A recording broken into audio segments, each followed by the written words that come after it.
Hello বন্ধুরা, তো আপনারা সবাই কেমন আছেন? আশা করি খুবই ভালো আছেন। আজকে জিভে জল আনা দুটো রেসিপি নিয়ে এসেছি, আপনাদের সঙ্গে শেয়ার করছি।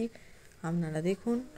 তো প্রথমে নিয়ে নিয়েছি একটা কদবেল, একটা পেয়ারা। তো এটা ভালো করে ওয়াশ করে নিয়েছি, ভালো করে পরিষ্কার করে নিয়েছি জল দিয়ে ধুয়ে। তো প্রথমে পেয়ারার চারটা করব। তো পেয়ারাটা ভালোভাবে কেটে নিচ্ছি, ছোট ছোট করে কুচি করে নিচ্ছি।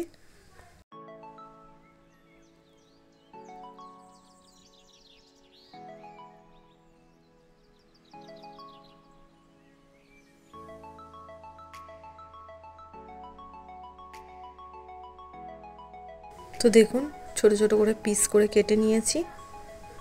এবার একটা প্লেটের মধ্যে নিয়ে নিচ্ছি কিছুটা পরিমাণ লবণ, লঙ্কার গুঁড়ো, ধনে জিরে গুঁড়ো,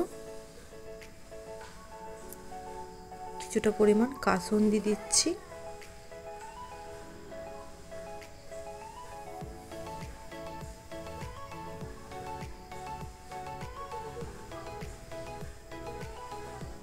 চারটে কাঁচা লঙ্কা, কিছুটা পরিমাণ সর্ষের তেল দিয়ে ভালোভাবে মিক্স করে নেব।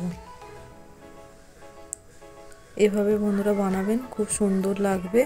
এই শীতকালের টাইমে হালকা হালকা ঠান্ডাতে খুবই ভালো লাগবে খেতে, রোদ্দুরে বসে বসে। তো দেখুন, ভালোভাবে মাখিয়ে নিয়েছি, রেডি হয়ে গেছে এটা। তো এবার চলুন কদবেল মাখাটা কিভাবে করছি আপনারা দেখুন। প্রথমে বেলটাকে ফাটিয়ে নিচ্ছি, ফাটিয়ে নিয়ে ভেতরে এই অংশটা নিয়ে নিচ্ছি যেটাতে মাখাবো।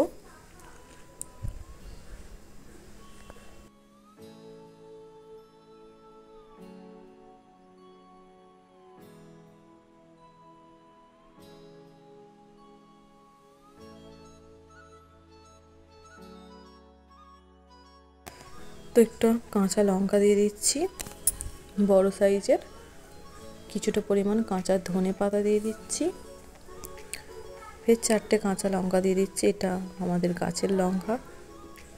তো এবার দিয়ে দিচ্ছি বন্ধুরা কিছুটা পরিমাণ ধনে জিরে গুঁড়ো, কিছুটা পরিমাণ লঙ্কার গুঁড়ো, সামান্য পরিমাণ লবণ। এবার দিয়ে দিচ্ছি কিছুটা পরিমাণ চিনি। তো চিনিটা মানে কাঁচা লঙ্কা দিয়েছি, খুব বেশি ঝাল লাগবে না, তো এই কারণেই দিয়েছি যাতে ব্যালেন্সটা করার জন্য। তো দেখুন ভালোভাবে মিক্স করে নিয়েছি, এগুলো দিয়ে ভালো করে। কত সুন্দর লাগছে, এই ঠান্ডায় খুবই ভালো লাগবে। হালকা হালকা ঠান্ডায় কদবেল মাখা রোদ্দুরে বসে খুবই সুন্দর লাগবে খেতে। তো এবার দিয়ে দেবো কিছুটা পরিমাণ সর্ষের তেল, কিছুটা পরিমাণ কাসুন্দি। তো দিয়ে ভালো করে মিক্স করে নেব সব উপকরণগুলো।